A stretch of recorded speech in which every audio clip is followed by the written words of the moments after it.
the GOP side of the race now. You've got Governor Scott Walker last evening reiterating a pretty controversial position, the uncertainty that he talked about previously, whether or not President Obama is a Christian. Let's hear it from Governor Walker, and then we'll talk about it. You're not going to get the different answers than I said before. I said, I don't know. I presume he is by his comments in the past, but I've never asked him about that. And as someone who's a believer myself, I don't presume to know someone's beliefs about whether they follow Christ or not unless I've actually talked with them and understand that. But he said he has, so I'll take his word. I'm pretty sure that the Governor Walker understood what the reaction would be after he said it, considering he received that reaction when he said it back in February. Why is he unwilling to answer this question more clearly? And is this going to work? I think there's 2 points here. One, he's obviously letting people know that his faith is something that he is willing to talk about and explain very clearly what he believes and why he believes as a Christian. So just walking out there going, oh, I believe in God. And I think he's saying, look, I'm not going to say that I know who is or who isn't a Christian without me having an extended personal conversation with them about their personal faith and what they truly believe in. I don't think this is going to hurt him at all. I think he's saying, you know what I stand for, you know what I believe in.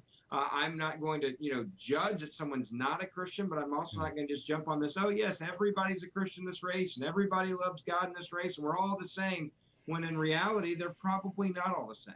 Well, it's important also, Errol, to highlight that this was in front of a group of about 450 donors organized by the billionaire brothers, the Koch brothers. Is this what big money donors for the GOP want to hear? Well, I'm a little startled, actually, if only by the setting. But I have to disagree with my friend Ben. I mean, I think of that notion of like, well, I'll take him at his word.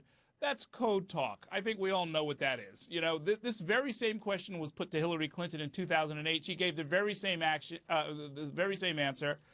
We know what this is about. We've seen this, that you couldn't possibly have looked at presidential politics for the last 7.5 years and not noticed that the whole flap with Jeremiah Wright was the biggest story in the country for I don't know how many months, and it involved his faith.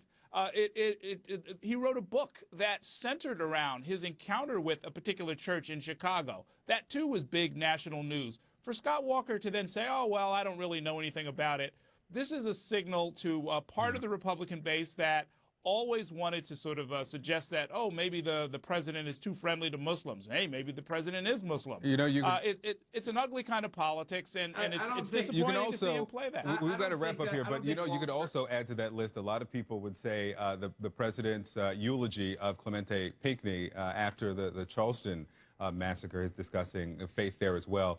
Errol Louis, Ben Ferguson, thank you so much for joining us. We've got a lot of breaking news to get to. I thank you for being part of the show this morning. Thanks, Victor. Thanks.